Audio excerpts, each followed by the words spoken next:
Cuando el ser humano echa la vista atrás a su evolución y contempla la particularidad que ha adquirido su vida espiritual a lo largo de los últimos 5 siglos, no puede sino intuir, incluso en el marco de la conciencia ordinaria, que desde hace 5 siglos se encuentra en un punto de inflexión significativo de toda evolución terrenal de la humanidad. En la última reflexión he señalado desde un punto de vista este importante giro. Desde allí se puede contemplar el pasado de la evolución. Se observa cómo ha cambiado en el ser humano la fuerza del alma, que actualmente actúa como la fuerza de la inteligencia. Ahora surgen pensamientos muertos y abstractos, en el ámbito de la conciencia humana. Estos pensamientos están ligados al cuerpo físico del ser humano. El ser humano debe reconocerlos como propios. En la prehistoria, cuando el ser humano dirigía su mirada espiritual hacia la dirección en la que hoy se le revelan sus propios pensamientos, contemplaba a seres divinos y espirituales. El ser humano se sentía vinculado a estas entidades en todo su ser, hasta el cuerpo físico. Debía reconocerse a sí mismo como producto de estas entidades, pero no solo debía reconocer como tal producto su ser, sino también sus actos. El ser humano no tenía voluntad propia. Lo que hacía era una manifestación de la voluntad divina. Poco a poco, tal y como se ha descrito, se ha llegado a la libre voluntad, cuya era comenzó hace aproximadamente 5 siglos. Pero la última etapa se diferencia de todas las anteriores mucho más de lo que éstas se diferencian entre sí. Al pasar los pensamientos al cuerpo físico, pierden su vitalidad, se vuelven muertos, entidades espiritualmente muertas. Antes, al pertenecer al ser humano, seguían siendo al mismo tiempo órganos de las entidades divinas y espirituales a las que pertenece el ser humano. Querían manifestarse en el ser humano, y gracias a ello, el ser humano se sentía vivo y conectado con el mundo espiritual a través de ellos.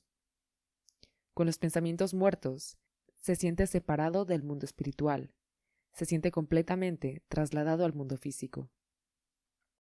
Con ello, sin embargo, queda trasladado a la esfera de la espiritualidad arimánica. Esta no ejerce un gran poder en aquellos ámbitos en los que las entidades de las jerarquías superiores mantienen al ser humano en su esfera, ya sea actuando ellas mismas en el ser humano como en los tiempos primitivos, o más tarde a través de su reflejo animado o viviente.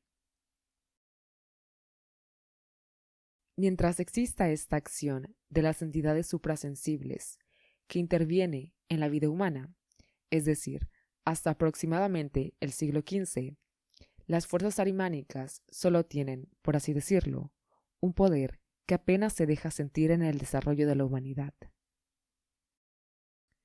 Lo que la cosmovisión persa describe sobre la acción de Ahriman no entra en contradicción con esto, y es que esta cosmovisión no se refiere a una acción de Ahriman dentro del desarrollo del alma humana, sino a una que tiene lugar en un mundo inmediatamente contiguo al mundo del alma humana.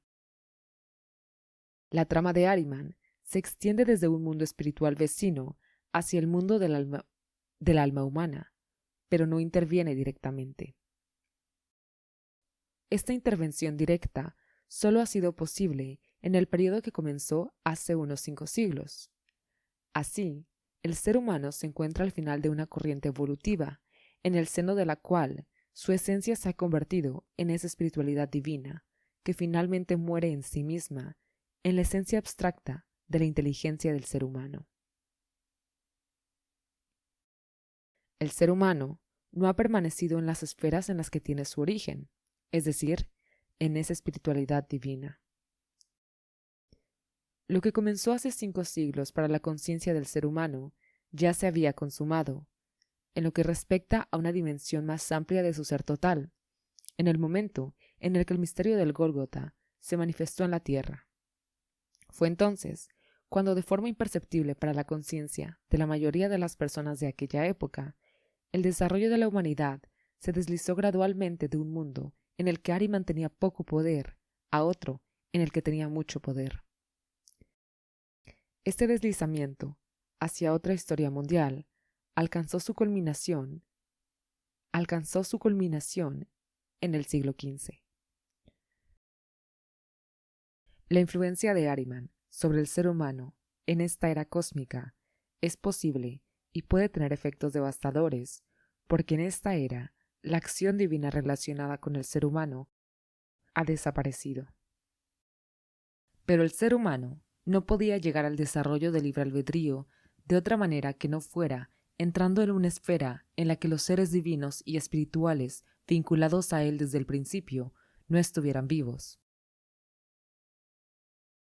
Desde una perspectiva cósmica, el misterio del Sol reside en la esencia de esta evolución humana. Lo que el ser humano podía percibir en el Sol hasta el punto de inflexión significativo de su evolución estaba vinculado a las entidades divinas y espirituales de su origen. Estas se han separado del Sol y solo han dejado en él lo que ya había muerto, de modo que el ser humano ya solo puede absorber en su corporalidad, a través del Sol, la fuerza de los pensamientos muertos. Pero estas entidades enviaron a Cristo desde el Sol a la Tierra. Este unió su ser para la salvación de la humanidad, con la muerte del ser divino espiritual en el reino de Ahriman. Así, la humanidad tiene la doble posibilidad que constituye la garantía de su libertad. Volverse hacia Cristo en la actitud espiritual que al descender desde la contemplación de la existencia espiritual suprasensible hasta el uso de la inteligencia, estaba presente de manera subconsciente, ahora de manera consciente, o querer sentir la separación de este ser espiritual y caer así en la orientación que toman las fuerzas ahrimánicas.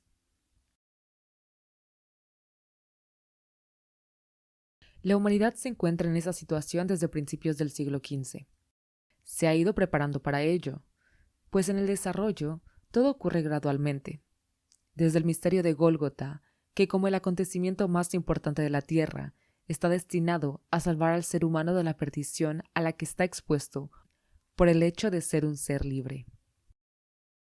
Ahora bien, se puede decir que lo que hasta ahora ha sucedido por parte de la humanidad en el marco de esta situación se ha llevado a cabo de manera semiconsciente, y de este modo ha dado lugar a una visión de la naturaleza basada en ideas abstractas, así como a algunos principios igualmente buenos de conducta en la vida. Pero esta época, en la que el ser humano puede desarrollar su existencia de forma inconsciente en la peligrosa esfera de Ahriman, ha llegado a su fin. El investigador del mundo espiritual debe hoy llamar la atención de la humanidad sobre el hecho de que Miguel ha asumido la dirección espiritual de los asuntos de la humanidad. Miguel lleva a cabo lo que debe llevar a cabo de tal manera que no influye en los seres humanos, pero estos pueden seguirlo libremente para encontrar, con la fuerza de Cristo, el camino de salida de la esfera de Ahriman, a la que necesariamente tuvieron que llegar. Quien con sinceridad y desde lo más profundo de su alma pueda sentirse en armonía con la antroposofía, es quien comprende verdaderamente este fenómeno de Miguel, y la antroposofía quiere ser el mensaje de esta misión de Miguel. Miguel recorre de nuevo hacia arriba los caminos que la humanidad ha recorrido hacia abajo en las etapas del desarrollo espiritual hasta llegar a la actividad intelectual. Solo Miguel guiará la voluntad hacia arriba por los caminos que la sabiduría ha recorrido hacia abajo, hasta su última etapa, la inteligencia.